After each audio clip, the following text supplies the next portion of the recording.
And we're back with a quick review with some tips and tricks thrown in for Ixion. If you're just here for the tips and tricks, jump to this timestamps in the down below.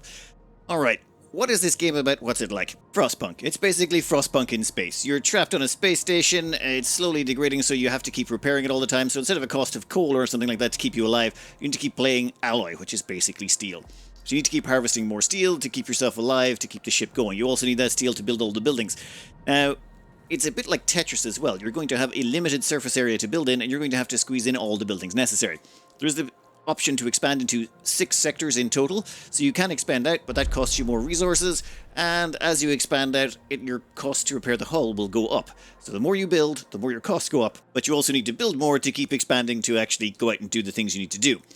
Other mechanics are, you will send out probes to scan for resources. You will actually also have to go around to these things, these little magnifying glass things. You'll have to send your science ships out to investigate them. Now, this is probably the weakest part of the game, in my opinion. When you're going out here to investigate these things, wrong choices can hurt and cause permanent problems all the way down the line. If anything, unless you're planning on playing this multiple times over, I would probably just look up a guide to figure out how to get through all of these without having nasty things happening to you. A lot of the game is down to basically 2 things. 1, do you like story? Because that's a lot of what this is about. There's a lot of storyline in here and a lot of weird things you're going to encounter along your journeys. The second thing is, do you like Tetrising in buildings? Because there's going to be a lot of that as well. You're going to basically open up a new area, and the first thing you're going to do is plan how to put in all of the buildings. And you're going to be trying to maximize the space, because space is at an absolute premium. Here's one we made earlier. Now, this entire area in here, this was planned out in advance before I even moved in. Sector 5, same thing. Sector 4, all of these sectors, you plan them out before you even start building. If that sort of thing appeals to you, you will like this game. Does this sort of thing look like fun? This is a planning tool. In fact, it starts in Korean. You might want to switch it to English. This is what I spent a lot of my time in, was actually just designing the sectors before I even laid a single tile. Because it's much easier to do it this way than go into the game and actually do it. So if you like the idea of building things and squeezing them in and getting them in just perfect, this game will appeal to you. Please note, I have no idea who it is built this tool or anything about them, so if they turn out to be terrible people, please don't blame me. I was just using the tool. The tech tree is actually quite interestingly done. Reminds me a bit of an old Master of Orion 2 game. For example, you might research crew quarters, but once you research crew quarters, you cannot research any of these other techs inside it, or you will be limited to only a certain amount of them. Then what happens is, until you've researched the next layer out, as in this entire ring, and you've knocked out all of these techs, that will then free you up to research further techs in here. This means that while you originally get crew quarters, it would be a limited usefulness, or it's okay. As you go further along the tech tree, you can unlock new things that will make those same buildings even better. Which means you don't just immediately get, say, cell housing and suddenly start using this all the time. It really, really depends on what you're looking for. So these things all become more and more useful as they go along, but you do have to knock out the other tiers. And research is very restricted. All of your research is going to come from basically examining planets. There is a research you can get other ways, but that's more for tips and tricks. So end of the day, you have a confined city builder Tetris style, based in space with a lot of storyline. And the only real twist on top of that is your city can move. This is effectively a mobile city, which does lead to some interesting scenarios. For example, if I wanted to, say, mine some stuff over here or over here, I could actually take my ship, move it all the way over to here so that the travel distances between me and the resources are shorter. So the mobility of your city does actually influence it quite a bit. Game, in my opinion, it's quite fun, but it's usually a one and done in my opinion. Is it worth the $35 they're charging for it right now? It depends. I got about 30 hours of playtime out of it, and I did enjoy it, so I think I got my money's worth. Personally, I probably would have waited until it went on sale if I wasn't looking for something new at this very moment. Just be aware it is very slow-paced, glacially slow. You will spend several hours, there's only a few levels in it, and you will spend many, many hours strip mining the places out. It's just the game is sort of orientated towards, well, strip mining every single last scrap of resources you can out of every area, which leads to a lot of, well, downtime. There won't be a lot of action and excitement for long periods of time. Most of your time will be spent planning. Oh, and one last thing about the buildings themselves, every building is infinitely recyclable. If you put 40 alloy into building a building, you can demolish that building and you will get every single piece of that alloy back. The only downside to that is there's no real way to dispose of resources. If you end up with too much resources, say too much alloy on your ship, you can't really spend it. You'd have to wait until it gets put back into the hull into repair. If you take too much of any resource, there's almost no way to sink them. This can be annoying, but so long as you're mildly prepared, you should be fine. Enough of the reviews. Time for some tips and tricks. The first and most important tips is the 2 key techs you want to get your hands on. The first one everyone knows, assistant promotion. What this does is make sure your tech lab produces science consistently over time. It takes about 50 to 75 cycles for it to pay for itself in terms of the amount of research that's generated, but yes, definitely get this immediately. In fact, getting your hands on intelligent lab is quite nice as well, but you will have to research every single one of these before you can get to it, and you'll have to crank out tier 3. It's a long way down the line, but long term, yes, intelligent labs is good. But the second really, really important one is under mess halls, which seems really boring, but yes, it's incredibly important. Not advanced logistics, not whatever that is. You want stellar cuisine and space chef. Stellar cuisine increases how food is used by 50%. You can feed 50% more people with the same amount of food. Space chef doubles it. I cannot overstate just how incredibly important this is. If you can feed twice as many people with the same amount of food, and you were, say, running on insect farms, for example, you will need half as many insect farms, which means half as much crew to man them, and half as much space will be taken up on your very valuable space, and half as much power is required. So you need less power, less people, and less space. Half as much. That is just huge. Nothing else can come close to this in terms of savings for the cost. Now, you will have to get to tier 3 to unlock them, and I think you have to knock out a few from crop farms, or a few researchers, sub-researchers from crop farms. But this is vitally important, and you should be keeping an eye on this and knock this out as soon as you can. The savings are massive. The savings on power alone mean you can get by with one less solar panel for ages. It's just huge.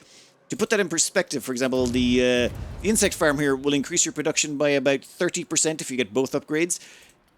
This one increases it by 100%. Doubles your productivity versus 30% more. Even crop farms here, even when you max out on this, it increases your food production speed by 40%. And that's if you get all of these all the way down. This gives you just a straight up doubles. Another high priority one is solar panels. You are going to be struggling with power early on. Even late game, you're going to be running short on power. Photosensitive lamination reduces the cost of solar panels by 10%. This is huge. It'll save you a bunch of time and will save you a whole bunch of resources and make sure you stop running out of power all the time. The DLS Center allows you to manage your morale and change policies. This is hugely important. Get it as soon as you can. Start playing around with it. Secondly, Memorials and Alternative Life Center. I don't really recommend the Alternative Life Center. You will have to get it anyway, but it costs power and people. Memorials cost nothing. They don't cost power, they don't cost people, and you can just leave them there. They are bigger, they take up a bit more space, but by and large I find them quite useful in about the mid-game. Late game, you don't really need them nearly so much. The Alternative Life Centers are more of an emergency thing if your morale hit goes too low. But really important, mining ship ones. There's an endoscopic drill. Mining ships extract 20% more resources, or was it 10%, 20%, then 30%. All of this, hugely important, because what determines how long you can stay in a sector is how much alloy you can get. This is huge. Also, as well as that, your steel mines. You can have alloy development and panel purification. This gives you a 33% increase in your efficiency of converting all of that extra alloy into more alloy. Polymer refinery, you want to get your hands on chemical baths. Just the first one, 4 carbon now produces 5 polymer.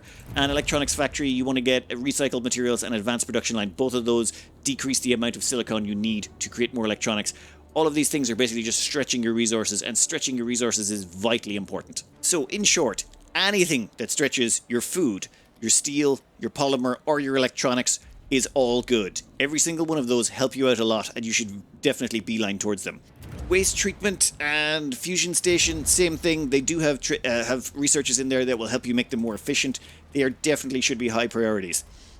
And finally, Nihi Quarter protocols. This allows you to turn your population into producing waste. This becomes very valuable later on. The next big tip is policies.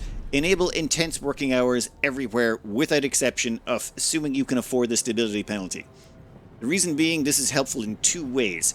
1, it takes less people to man everything, which is great. But 2, it does not increase the likelihood of you having accidents. You're going to think that for a while. No, it does not. What would increase your likelihood of having accidents would be not having enough workers in the sector. Having intense working hours means you need 25% fewer workers, which means you're more likely to be able to run all your machinery without that even happening. Secondly, when you do have accidents, and you will have accidents, there is literally no way to avoid them. I've checked, and it's about every 17 cycles, you will have an accident in a sector. So every 17 cycles in sector 1, 2, 3, 4, 5, and 6. Which means 1, 2, 3, 4, 5, 6. So about once every 3 cycles, we will have an accident. And you can see here, like sector 6, sector 1, sector 2, sector 5, sector 4. No repeats just yet. It'll rotate through. It's just a game mechanic. And every time there's an accident, what happens is people get injured. And those injured people will have to go to hospitals. And there's 7 of them right there. The amount of people get injured is directly related to the amount of people manning the building. For example, if this had an accident, 4 people would end up going to hospital. If this had an accident, 38 people would end up going to hospital. This one, 8. So, if you put all of your people on intense working hours, there will be less people in buildings, and every time it has an accident, there will be less people going to the hospital. So to minimize the amount of people going to hospital for the accidents you will inevitably going to have, make sure that every single sector is set to intense working hours, so there's 25% fewer people in the building when it goes down. The only negative side effect is the -1 stability. That is it. It does not increase the amount of accidents. I've tried. It just stays exactly the same. On top of that, always switch to intense propaganda. Once you've done whatever else you're doing over here, and if you've enabled waste, if you've got onto waste economy at some point, then enable those, then go straight to intense propaganda. It gives you a free +1 stability. It's perfectly usable. As for waking workers first, this one seems kind of pointless, to be honest. So long as you can feed them all, they're actually just going to produce you waste. Waste you can turn into resources. I would not really mess with the infirmaries, to be honest, and I never bothered with starving population, death. Basically, working hours, propaganda, and waste are the only 3 I really messed around with. I did try restricting their foods before, but then they gave you a whole song and dance about wanting it back. But those original 3, these should pretty much be enabled in every single sector by the time you're finished. Working hours, propaganda, and waste. The rest are more flexible, let's just say. The next important tip is the waste economy. This can allow you to become completely self-sustained and not have to worry about pulling in resources at all, which is really handy for staying in a sector and strip mining the non-vital ingredients like, say, carbon and silicons, because you will need those later. This allows you, the waste economy allows you to produce alloy and effectively coast forever. This involves 2 things. 1, getting tier specializations. For example, here, this building is specialized in recycling and producing food. It's one of those double whammy buildings, and mushroom walls are incredibly valuable for this trick. Then what you want to do is, this allows you to get recycling. The recycling tier allows you to get recycled buildings produce 30% more resources. So this recycling center over here can produce 30% more alloy. Instead of getting 50, we get 65. This is a nice way to stretch out that recycling so that we need less recycling to become self-sufficient. At the same time, food tier 1 or 2 will mean buildings produce 30% more waste. Your housing, once you unlock the tech, will produce waste. It will produce 30% more so long as you've got the food bonus going on. So you get 30% more waste out of here, you get 30% more waste being turned into some vital resource that you actually need. That allows you to produce as much alloy as you need to keep your ship afloat. Now, you won't be producing insane quantities. You're going to need about 12 to 1,500 people in this sector. Those people will produce enough waste to make sure that you can maintain your hull, assuming you're only spending about 7 to 8 alloy at the time. You're going to want to up the population as you go along. So getting more population and defrosting them and putting them into the sector, really good idea. When it comes to food, you can feed everyone off of the insect farms, at least early game. Later on, you're actually going to want to run crop farms because they produce waste. You can actually turn that waste into useful resources. At the same time, I have one down here producing nothing but electronics, and with enough upgrades and everything like that, you can produce 2 electronics for 50 waste. That is very, very handy in the mid-game. So do yourself a favor. Once you get mushroom farms, make yourself an entire recycling center with a few mushroom farms. As you'll notice, these ones are turned off. Once the building is powered off, it does not need people, it does not draw power, and it does not cause you any problems. In fact, it doesn't even need a road to be accessible. We're just bringing it here to get the tier bonuses so that we can run all of these recycling plants at optimum efficiency. If you have any excess population, you can actually feed them almost exclusively from mushroom walls off their own waste. They might complain about it sometimes, so always make sure you have enough food on hand, but it is a nice way to have lots of storage capacity and keep people safe with enough food that they don't go crazy. Now for a few just condensed tips on the late game. 1. Get an exofighting dome. This, combined with a few bonuses, can spread a +2 to +4 happiness bonus to every single sector. This means you can rip out the happiness buildings in most sectors, to be honest, because a +4 everywhere is huge. You'll get +2 as a base, +3, +4 once you hit certain population limits, which is why it's a good idea to defrost as many people as possible. Centralized healthcare. Early on, you're going to want to put 2 hospitals in every single sector, because if one of them gets hit by an accident, all the people will have nowhere to go, and the people who get hit by the accident will die instead of going to the other hospital. So you're going to have 2 little mini hospitals in every single starting area. That's what the little mini hospitals look like. They take up a reasonable amount of space, but they're not that bad. However, if you centralize your healthcare in one place, these 2 places, combined with trains built through every single sector, will allow you to bring all of your people to one sector. If you remember, when you get an accident in a sector, it can only have one accident every 17 cycles. Unless something happens like you fly through a storm or something like that, those things can cause extra additional accidents. But so long as you've got these 2 here and trains set up, It doesn't matter if you get an accident here, you'll have 17 days to repair it before you can possibly get another one to affect the other hospital. This means you can demolish all of the hospitals and pretty much all of the morale buildings all throughout all of your other sectors once you get these two things set up. Also, centralized hull repair. If you put 3 EVA airlocks in one location and 3 other space buildings, they'll contain this space specialization thing, you can get a tier 2 space specialization. It allows you to do a hull repair 20% more efficiently. Now, some people say it's 10% plus 20%, so it's 30%. Some places say it's just the straight 20%. We don't know which. Just know that it does actually help you with the repair, so it's all good. The docking bays loading and unloading means it's usually a good idea to put in your docking bays in this sector as well, which usually leads to this place being your unloading storage area. One mistake I made was I started adding in double mess halls near the end because I was worried about them getting knocked out by an accident and people starving for a cycle. This didn't seem to cause any problems, but I would still advise, just to be on the safe side, to put in 2 in any high population sectors. If you're going to put 1,000 people in a sector or 2,000 people, maybe put in 2 of these just in case. Otherwise, you might run into problems if one of them gets sabotaged or damaged just before it's feeding time. As a final tip, just go slow. That's probably the best tip I can give you. Go slow, strip mine everywhere you can. Really focus once you get on recycling your waste and turning it into more alloy to stay in an area. Make sure you get your hands on every single piece of carbon you can find. Getting that carbon and turning it into polymer allows you to build more solar panels, and solar panels are going to be one of the big limiting factors early on because you need every single scrap of power for all of the buildings you're going to want to run. Strip mine out an area and use that to construct things. Once you've finished all 6 sectors, like for example, building something like this is going to cost you well over 1,000 alloy. That's the main cost. That's where most of your alloy is going to be sunk into, is actually building the buildings. Once you've maxed out your ship, yeah, you don't really have to worry about so much. You'll be trickling in the alloy at that point, and you could probably get by with a single smelter. So go slow, strip it out, have some fun, and, just enjoy the story. Oh, yeah, and put one fire station in every single sector near the end, once you gain access to them, because then fires are going to start happening. Anyway, I hope this was at least mildly informative for you, and good luck.